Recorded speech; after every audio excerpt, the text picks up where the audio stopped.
Good afternoon guys. Andito po ako ngayon sa Chimchachoy area sa viewing deck po ng harbor. Ayan.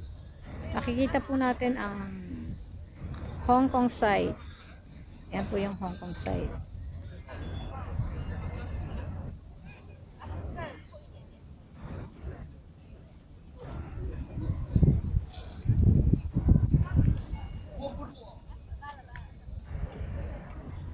Medyo foggy po kaya medyo malabo siya.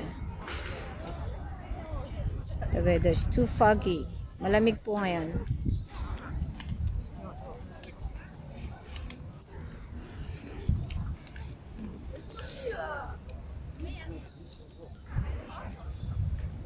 Matatagpuan din po natin dito ang Cultural Center.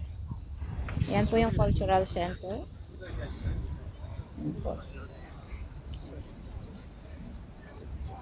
Yan pong building na to ang Cultural Center.